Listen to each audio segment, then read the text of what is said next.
Welcome back students. Calculus में आगे की डिटेल डिस्कस करने वाले हम लोग। This is calculus part 2 for physics. तो डिफरेंशिएशन अब सीखेंगे। इसके पहले वीडियो में मैंने फंक्शन क्या होता है और जो प्री रिक्विसाइट्स थी उनको डिस्कस किया था। सो आगे की बात करते हैं। As the very name of a variable suggests, यानी वेरिएबल का जो नाम है उसी में इनबिल्ट है, the value of a variable is changing, बदलेगा। If x changes from one value to another, the difference of the two values is called the change in x and is generally denoted by delta x। तो हम इसको किससे दिखा रहे हैं बच्चों? Symbol delta x से दिखा रहे हैं, डेल्टा x ऐसे बनाकर दिखाते हैं। Similarly, delta y, delta z denote the changes in y and z. It should be clearly understood that delta x is not the product of two quantities delta and x, ये साफ साफ समझ लें आप, but is only a symbol which stands for increment or change in x। तो simply ये change को दिखा रहा है। और थोड़ी सी मोटी बात करें अगर, तो ये जो सिंबल है ट्रायंगल वाला, इससे भी, इसको भी हम डेल्टा बोलते हैं। और इसका मतलब क्या होता है आप जानते हैं? डेल्टा एक्स मतलब एक्स की दो वैल्यूज का डिफरेंस, x2 माइनस x1। तो ये चेंज को बता रहा है बेसिकली। चेंज अगर स्मॉल है तो इन जनरल डेल्टा एक्स से दिखाते हैं, और अगर यही चेंज इनफाइनाइटली स्मॉल हो जाता है तो हम डी नोटेशन में चले जाते हैं, dx में लिमिट लगाकर, कंडीशन लगाकर, फिजिक्स के हिसाब से। मैथमेटिकल ट्रीटमेंट देख लेते हैं पहले, फिर फिजिक्स की बात करते हैं हम। तो डेल्टा एक्स प्रोडक्ट नहीं है, ये आपको समझ लेना है, only a symbol. Now if y is a continuous function, continuous function की बात करें, y is a continuous function of x, ये कंडीशन है। Let delta x be the change in x and delta y corresponding change in y। तो ये हम misprint है बच्चों, ये क्या आएगा? ये आएगा delta y upon delta x। तो delta y upon delta x measures the average rate of change of y with respect to x, कि x के रिस्पेक्ट में y किस तरह से चेंज होगा। Now we know that as delta x becomes smaller and approaches 0, जैसे जैसे छोटा होता जाएगा डेल्टा y भी छोटा होता जाएगा, क्योंकि आप कहीं जा रहे हैं, यहां से मान लीजिए उदयपुर में केसेस, कोरोना केसेस कोटा से ज्यादा आ गए। पहले एक भी नहीं था, ग्रीन जोन में था उदयपुर, अभी वो भी रेड है, कोटा भी रेड है। मान लीजिए यहां से उदयपुर जा रहे हैं, कल्पना ही कर सकते हैं, अभी तो जा नहीं सकते। तो सर्टेन टाइम इंटरवल में सर्टेन डिस्टेंस जो आपने ट्रेवल की, तो डिस्टेंस का चेंज अगर टाइम के साथ दिखा रहे हैं, तो अगर मैं टाइम इंटरवल को छोटा छोटा छोटा करता जाऊंगा तो डेफिनेटली डिस्टेंस का चेंज भी छोटा छोटा होता चला जाएगा। तो वही यहाँ पे बताया, delta y also diminishes and approaches 0। Then in the fraction delta y by delta x, both the numerator and denominator become infinitely small, बहुत छोटे हो जाएंगे दोनों ही। Still such a fraction may have a finite limit, limit को अगर link कर दें। This is the fundamental fact of differential calculus which is always be borne in mind, ये समझते हुए चल रहे हैं। तो डेफिनेशन क्या है डिफरेंशियल कोएफिशिएंट की, फर्स्ट प्रिंसिपल से कैसे डिफरेंशिएट करते हैं वो देखेंगे। If y be a function of x, the limit of delta y by delta x with the usual notations as delta x approaches 0 is called the differential coefficient of y। यानी अगर मैं यहाँ पे condition लगा देता हूँ, जैसे मान लीजिए मैंने कंडीशन लगाई, limit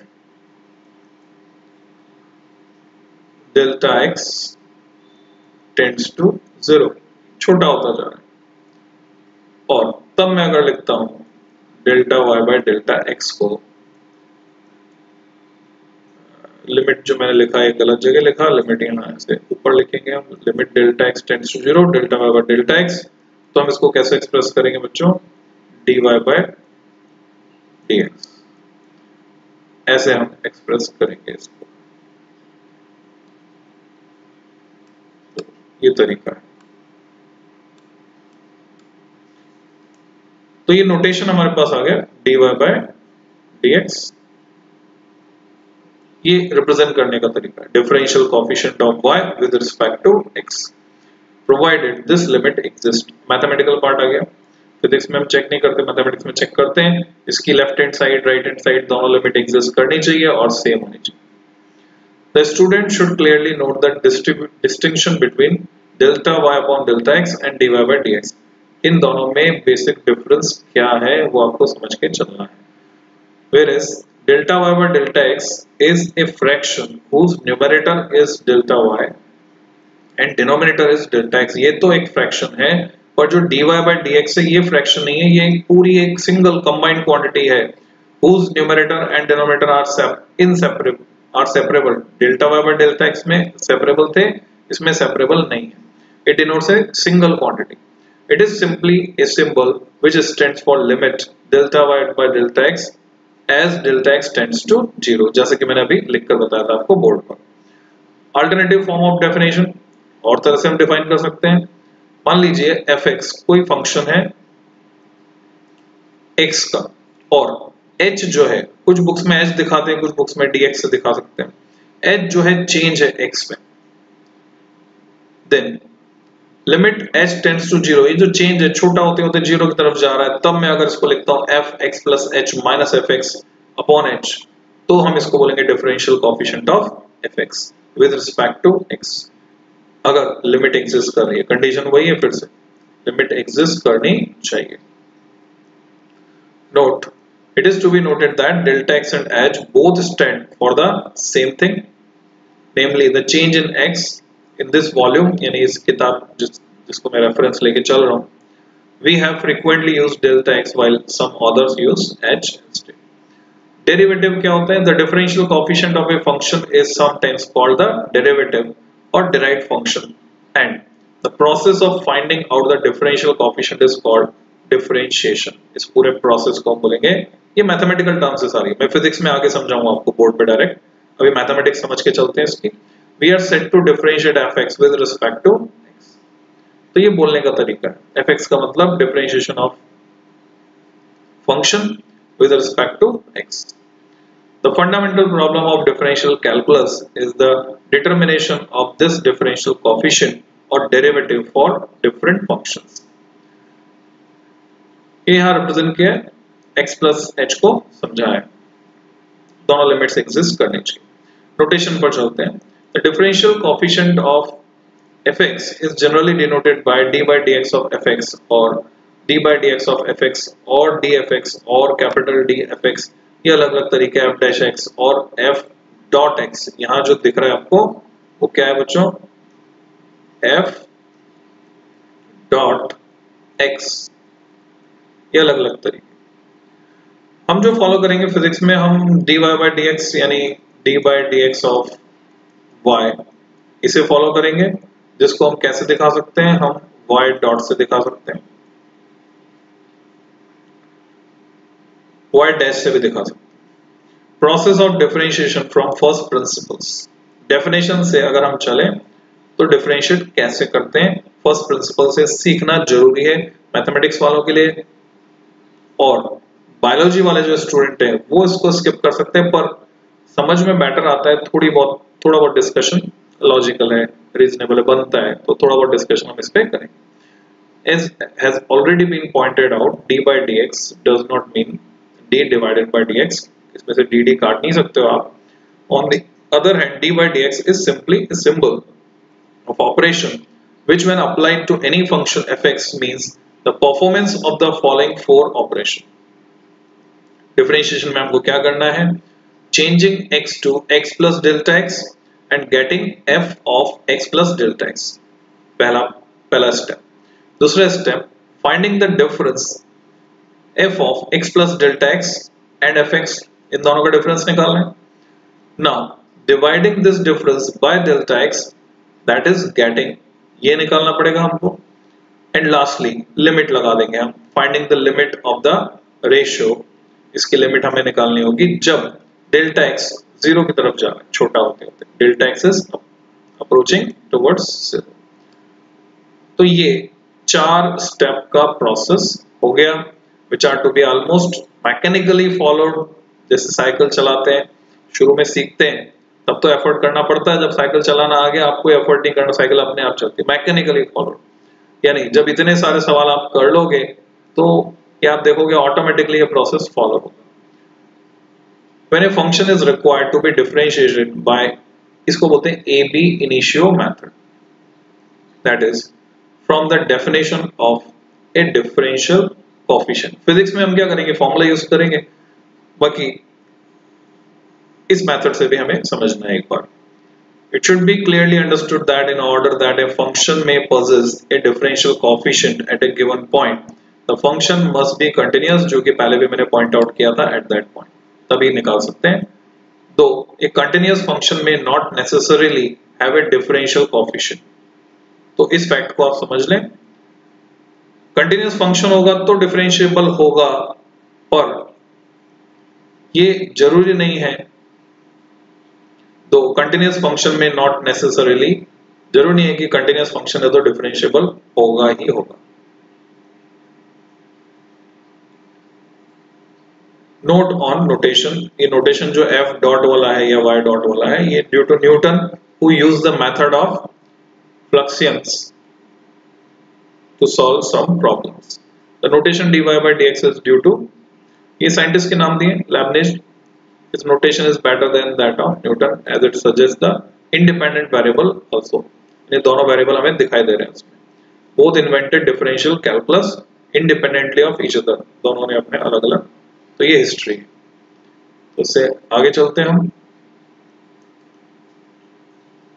All function considered in volume, यानी जो हम डिस्कस कर रहे हैं इसमें, and whose differential coefficients are required are differentiable, ये मान के हम चल रहे हैं। तो एग्जांपल से समझते हैं। मान लीजिए आपसे कहा डिफरेंशिएट करो एक्स स्क्वायर को डेफिनेशन के बेसिस पे, तो कैसे सॉल्व करेंगे, हमने फंक्शन बनाया fx, माना कि वो एक्स स्क्वायर है, यानी y को हमने एक्स स्क्वायर मान लिया। तो अगर मैं लिखता हूँ y equal to x square, तो y क्या है, fx है। अब हमने क्या किया, fx प्लस डेल्टा एक्स, तो यहाँ पे आ गया x प्लस डेल्टा एक्स का स्क्वायर होल स्क्वायर। अब सब्ट्रैक्ट करेंगे fx plus delta x minus fx upon delta x, subtract कर दिया, फिर डेल्टा एक्स टेंड्स टू 0 करेंगे। सब्ट्रैक्ट करने पर कुछ क्वांटिटीज यहाँ आप देख रहे हैं कट गई, बाकी बचा 2x delta x plus delta x का होल स्क्वायर, और जब डेल्टा एक्स को 0 लगा देंगे तो ये बचेगा 2x। फाइनली लिमिट पुट करने पर तो रिजल्ट क्या आ गया बच्चों, रिजल्ट को हमने लिखा dy dx of x square equal to 2x। तो dy dx of x square क्या होता है, इट इज 2x। तो ये कंक्लूजन है। अगर मैं y की जगह यहाँ जो y लिखा है उसकी जगह लिखता हूँ x स्क्वायर और उसको फर्स्ट प्रिंसिपल से डिफरेंशिएट करता हूँ तो मुझे मिलता है 2x। ऐसे ही कुछ और एग्जांपल्स हम देखते हैं। y मान लीजिए रूट x है और dy by dx हमें फर्स्ट प्रिंसिपल से निकालना है, तो y को माना हमने root x, y plus delta y हो गया under root of x plus delta x, delta y by delta x निकाला, डेल्टा x से डिवाइड कर दिया सब्ट्रैक्ट करके, क्योंकि y रूट x था ये y इधर चले गया तो माइनस रूट x हुआ। और आगे का प्रोसेस हमने पावर हाफ में इसको लिखा, रूट x कॉमन लिया, तो आप देख पा रहे हैं ये सारी मैथमेटिकल प्रोसेसिंग है। डेल्टा x बहुत छोटा है कंपेयर टू x, तो डेल्टा x बाय x को हम लेस देन यूनिटी लिख सकते हैं। और बाइनोमियल थ्योरम यहाँ पे हम लगा सकते हैं, बाइनोमियल एक्सपांशन लगा दिया हमने। तो dy by dx जो है वो हमको क्या मिलता है, 1/2 रूट x, यानी रूट x का डिफरेंशिएशन क्या मिला, 1/2 रूट x। जब हम बहुत सारे क्वेश्चन करते हैं रट जाता है हमको, रूट x का डिफरेंशिएशन 1/2 रूट x। ऐसे ही हम और भी डिफरेंशिएशन कर सकते हैं फर्स्ट प्रिंसिपल से x की पावर -2, जिसको हमने लिखा 1/x square. Same steps follow करेंगे। इस कैलकुलेशन वाली डिटेल में मैं नहीं जा रहा, ये प्रैक्टिस पार्ट है, आप कर सकते हैं। यहां से देख सकते हैं तो इन सब के बेसिस पर these are some simple illustration of finding out the differential coefficient directly from the definition. But in the case of some difficult function, the process of differentiation from first principles become very tedious. धीरे धीरे ये जो है lengthy होता जाएगा process, and so only a few standard functions are differentiated by the ab initio method. सारे के सारे को हम इससे differentiate नहीं करते. For others, the formula established for these standard functions are applied as a general rule. तो इस फॉर्मूले को हम लगा सकते हैं. We shall try to establish some of these important rules which will be applicable to other functions as theorems. तो differentiation की थ्योरम भी कह सकते हैं. हम डिफरेंशियल कोएफिशिएंट निकाल लेते हैं इन जनरल x की पावर n का. यानी आपने मान लिया ये जो y है वो y है x की पावर n. तो अगर y है x की पावर n, अब मुझे क्या पता करना है बच्चों? dy dx ऑफ, मुझे पता करना है x की power n. So differential coefficient of x raise to power n मान लिया हमने. फर्स्ट प्रिंसिपल से जाते हैं. Suppose delta x delta y जो है कोरस्पॉन्डिंग इंक्रीमेंट्स है x और y में. तो y में जोड़ दिया मैंने डेल्टा y, तो इधर जुड़ेगा x प्लस डेल्टा x उसकी पावर होल पावर n. तो यहाँ से डेल्टा y की वैल्यू आएगी x plus delta x whole power n, और इधर से y उधर जाकर सब्ट्रैक्ट हुआ, y की जगह मैंने लिखा जो था x की पावर n. अब डिवाइड कर देता हूं दोनों साइड डेल्टा x से. So we get this x की पावर n हमने कॉमन निकाला इसमें से, तो x की पावर n कॉमन आएगा, यहाँ 1 बचेगा, यहाँ बचेगा delta x by x whole power n minus 1 upon delta x. अब क्योंकि डेल्टा x जो है 0 की तरफ टेंड करेगा, लिमिट लगानी हमको, तो डेल्टा x बाय x जो होगा can be safely taken to be less than unity, एक से छोटा ले सकते. And so using the binomial expansion, जब ये क्वांटिटी लेस देन 1 है तो बाइनोमियल एक्सपांशन सीरीज क्या बनती है? 1 प्लस nx यानी n times delta x upon x. अगर बाइनोमियल एक्सपांशन से आप फैमिलियर नहीं है तो एक बार फॉर्मूला देख लें, फैमिलियर है तो अच्छी बात है, रिवाइज कर लें. Plus n times n minus 1 upon factorial 2 delta x upon x whole square. और हायर टर्म्स को हम नेग्लेक्ट कर देंगे क्योंकि बहुत ही छोटी होंगी. So what we get n times x raise to power n minus 1 plus higher terms. जब जैसे लिमिट लगाते हैं डेल्टा x टेंड्स टू 0, क्योंकि यहाँ डेल्टा x मल्टीप्लाई हो रहा है, ये टर्म खत्म हो जाती है, और फाइनली हमें क्या मिलता है? dy dx of x raise to power n equal to nx raise to power n minus 1, जिसको हम यूज करेंगे फॉर्मूले की तरह. तो बच्चों ये आ गया हमारे पास dy dx of x raise to power n equal to n times x raise to power n minus 1. तो अभी जो प्रोसेसिंग हमने डिस्कस की वो हमारे काम की नहीं. हमारे काम का फिजिक्स में क्या है? ये फॉर्मूला है. मैथमेटिक्स में वो काम का है, फिजिक्स में सिर्फ फॉर्मूला काम का है. It is a very important formula in differentiation and should be committed to memory. रट जाना चाहिए हमको. It is true whatever be the value of n, n की कुछ भी वैल्यू हो, पॉजिटिव हो, नेगेटिव हो, इंटीग्रल हो और फ्रैक्शनल हो. Put in words, it runs as follows. The differential coefficient of x raised to any power is obtained by multiplying the original index. यानी अगर लैंग्वेज में बात करें तो इस तरह से लिखेंगे. The differential coefficient of x raised to any power is obtained by multiplying the original index with x raised to a power less than the original power by unity, यानी एक पावर कम. तो स्ट्रेट फॉरवर्ड ये example है जो देखने से समझ में आ रहे हैं. y x की पावर 5 है तो dy by dx हो गया 5x4, एक पावर कम कर. x रेज़ टू पावर -3 है तो आ गया -3x raise to power -4. x की पावर 3/2 है तो 3/2 टाइम्स x की पावर हाफ, एंड सो ऑन. ये आप प्रैक्टिस कर सकते हैं. अगर y x के बराबर है तो हम उसको ऐसे लिखेंगे 1 इंटू dy by dx कितना हो जाएगा? एक dy by dx जो है वो 1 हो जाएगा, क्योंकि dx by dx 1 ऐसे कह सकते हैं. That is differential coefficient of a variable with respect to itself. खुद के रिस्पेक्ट में वो क्या होता है? यूनिटी होता है. इसको हम थ्योरम की तरह यूज कर सकते हैं. The differential coefficient of a variable with respect to itself is unity. Differential coefficient अगर किसी कांस्टेंट का हमें निकालना है, मान लो c है, y अगर c के बराबर है, then y plus delta y हो गया c plus 0, since from the definition of a constant change होता नहीं, constant चेंज होता नहीं तो जो भी चेंज होगा वो यहाँ पर जीरो हो गया, कांस्टेंट में कोई चेंज नहीं, तो delta y by delta x किसके बराबर हो गया, जीरो। तो यहाँ से एक और थ्योरम आ गई, कांस्टेंट का डिफरेंशिएशन होता है जीरो।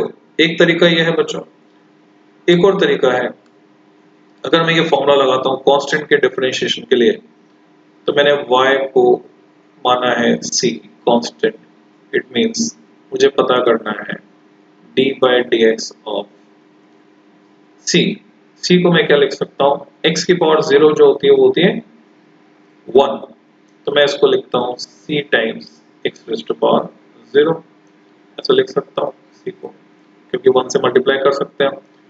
अब फॉर्मूला लगाया मैंने, जो पावर है वो आगे मल्टीप्लाई हो रही है n, तो जीरो मल्टीप्लाई हुआ c, ऐसा का ऐसा है ही सही,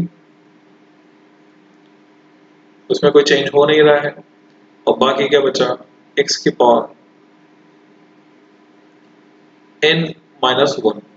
अब यहाँ जो भी आए it doesn't matter, because zero से मल्टीप्लाई हो गया है, तो ये पूरी क्वांटिटी हो गई जीरो। तो इन जनरल हम ये रूल फॉलो करते हैं कि कांस्टेंट का differentiation zero. Differential coefficient of the product of a constant and a function of x, वो अगर आपको निकालना है तो आप देखेंगे constant multiplied by that differential, ये कांस्टेंट मल्टीप्लाई हो जाएगा, ये होगा c times d by dx of fx, इसके बराबर। Thus the differential coefficient of the product of a constant and a function of x is the product of the constant and the differential coefficient of the function। जैसे y अगर 2x raised to power 5 है तो dy by dx, ये 2 जो constant है उसको हम बाहर निकाल देंगे, बाकी x की पावर 5 को डिफरेंशिएट करेंगे, आएगा 5x4, तो 2 into 5 बन जाएगा 10, तो रिजल्ट आया 10x raised to power 4। ऐसे ही दूसरा एग्जांपल, अगर y है 5x raised to power minus 3, तो 5 कांस्टेंट है उसको बाहर निकाल देंगे, d by dx of x raised to power minus 3, तो हमें क्या मिला, 5 into minus 3 into x raised to power n minus 1, यानी minus 3 minus 1 minus 4 हो गया, तो minus 15 x raised to power minus 4। तो यहाँ तक हमने बात की, इसके आगे फिर हम बात करेंगे नेक्स्ट वीडियो में, डिफरेंशिएशन को कंटिन्यू करेंगे।